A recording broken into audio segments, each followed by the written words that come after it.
శ్రీ లక్ష్మీ నరసింహస్వామి వారు వెలిసిన ప్రసిద్ధ పుణ్యక్షేత్రాలలో 1000 నూతుల కోన ఒకటి. ఇక్కడ ఈ ఆలయ ప్రాంతం 1000 నూతుల కోనగా ప్రసిద్ధిగాంచింది. అంతేకాకుండా ఇక్కడ ప్రాంతంలో విశేషం ఏమిటంటే కాకులు గద్దలు సంచరించవు. మరి ఈ ఆలయం ఎక్కడ ఉంది, ఇక్కడ విశేషాలు ఏంటనేది మనం తెలుసుకుందాం. ఆంధ్రప్రదేశ్ రాష్ట్రంలోని కర్నూలు జిల్లాలో చిన్న దాసరిపల్లె గ్రామంలో శ్రీ లక్ష్మీ నరసింహస్వామి వారి దేవాలయం ఉంది.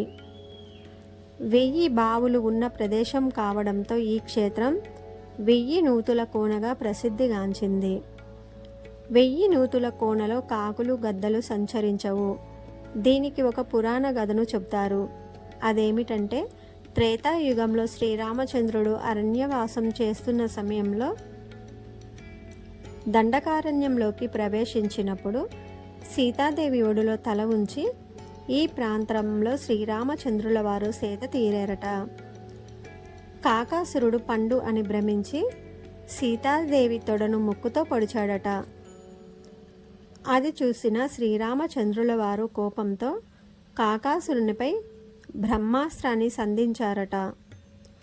అప్పటి నుంచి ఈ క్షేత్రం పరిసర ప్రాంతాల్లో కాకులు గద్దలు సంచరించవని పురాణగాథ.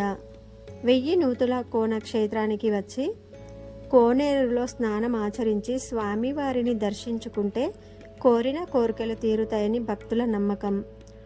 బ్రహ్మోత్సవాల సందర్భంగా స్వామి పల్లకిని మోస్తే మనసులో కోరికలు నెరవేరుతాయని విశ్వాసం.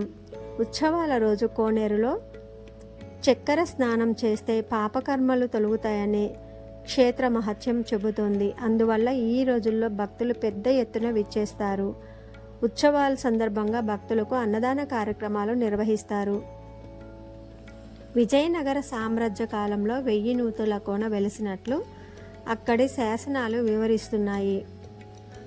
శ్రీకృష్ణ దేవరాయల కాలంలో సాలువ మంగరాజు తల్లి జ్ఞాపకార్థం 1000 నూతుల కోన క్షేత్రంలో లక్ష్మీ నరసింహస్వామి గుడి కట్టించారు.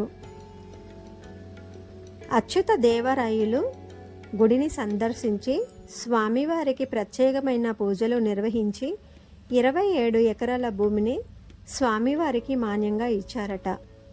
తాళ్లపాక అన్నమాచార్యుల వారు స్వామివారిని సందర్శించి భక్తి శ్రద్ధలతో పూజించి 100కు పైగా సంకీర్తనలు రచించారట. ఆనాటి పూజారులు వంశపారంపర్య ధర్మకర్త పిన్నపాటి వంశీయులు నిత్యం పూజలు నైవేద్యాలు కొనసాగిస్తున్నారు. 2006లో లక్ష్మీదేవి ఆలయ జీర్ణోద్ధరణకు శ్రీకారం చుట్టి 2007లో పునః ప్రతిష్ఠించారు. 2009లో స్వామివారి ఆలయ జీర్ణోద్ధరణకు పనులు చేపట్టి పూర్తి చేశారు. భక్తులు దాతల సహకారంతో చేపట్టిన ఈ 2 ఆలయాల జీర్ణోద్ధరణకు దాదాపు 250 కోట్లు వెచ్చించారు. అద్భుతమైన శిల్ప సౌందర్యం ఉట్టిపడే ఈ ఆలయాలను సందర్శించడానికి 2 కళ్ళు చాలవనిపిస్తుంది. ఇలా ప్రకృతి అందాల నడుమ వెలిసిన కోరిన కోరికలు నెరవేరుస్తున్న ఈ పుణ్యక్షేత్రం భక్తులను విశేషంగా ఆకట్టుకుంటుంది. ఓం నమో నారాయణాయ.